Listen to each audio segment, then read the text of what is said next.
اللہ الرحمن الرحیم۔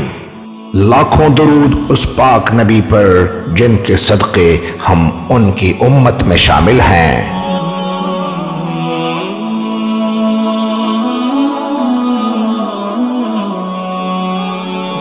اگر آپ ہمارے چینل پر نئے ہیں تو چینل کو سبسکرائب کر دیجئے اور بیل آئیکن کو پریس کر دیجئے۔ شکریہ۔ محترم سامعین، السلام علیکم ورحمۃ اللہ وبرکاتہ۔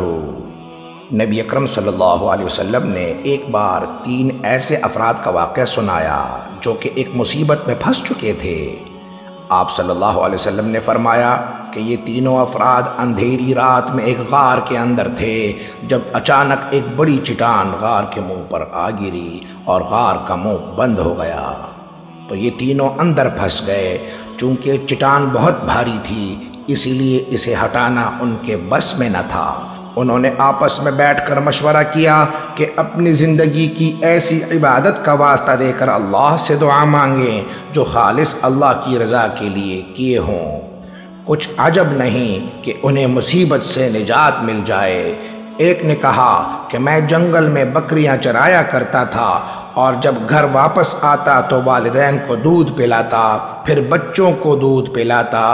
ایک دن دیر ہوئی تو ماں باپ سو چکے تھے، بچے جاگ رہے تھے اور بھوکے تھے، لیکن میں نے نہ تو بچوں کو دودھ پلایا اور نہ ہی والدین کو جگایا۔ میں رات بھر دودھ کا پیالہ لے کر والدین کے سرہانے کھڑا رہا۔ یا اللہ، میں نے یہ عمل تیری رضا کے لیے کیا ہے، تو اس کی برکت سے چٹان ہٹا دے۔ یوں چٹان سرک گئی اور آسمان دکھائی دینے لگا۔ دوسرے نے کہا میں نے کچھ مزدوروں کو کام پر لگایا اور انہیں مزدوری دی، لیکن ایک مزدور اپنی مزدوری چھوڑ کر چلا گیا۔ میں نے اس کی مزدوری کو کاروبار میں لگایا جس کی وجہ سے بھیڑ بکریاں، نوکر چاکر سب بطور منافع حاصل کیا۔ پھر جب وہ مزدور مجھے ملا تو یہ سب مال اس کے حوالے کر دیا۔ وہ اسے مذاق سمجھنے لگا تو میں نے یقین دہانی کروا دی کہ یہ سب تمہارا ہے، یہ لے جاؤ۔ وہ خوشی خوشی لے گیا۔ یا اللہ، اگر یہ کام میں نے تیری رضا کے لیے کیا ہے تو اس کی برکت سے غار کے منہ سے چٹان کو ہٹا دے۔ یوں چٹان تھوڑی اور سرک گئی۔ تیسرے شخص نے کہا کہ میں نے ایک خاتون کو کچھ رقم قرض دی جسے وہ ادا نہ کر سکتی تھی۔ میں نے تیری رضا کی خاطر برائی سے دور رہتے ہوئے سارا قرض معاف کر دیا۔ اے اللہ، یہ میں نے تیری رضا کی خاطر کیا ہے۔ اگر یہ نیکی تجھے قبول ہے تو اس کی برکت سے غار کا منہ کھول دے۔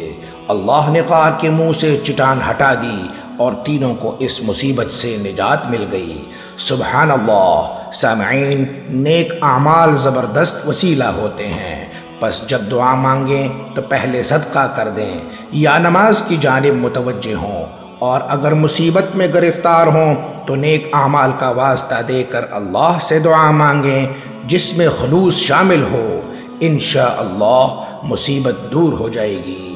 اقول قولی واستغفر اللہ لی ولکم ولسائر المسلمین۔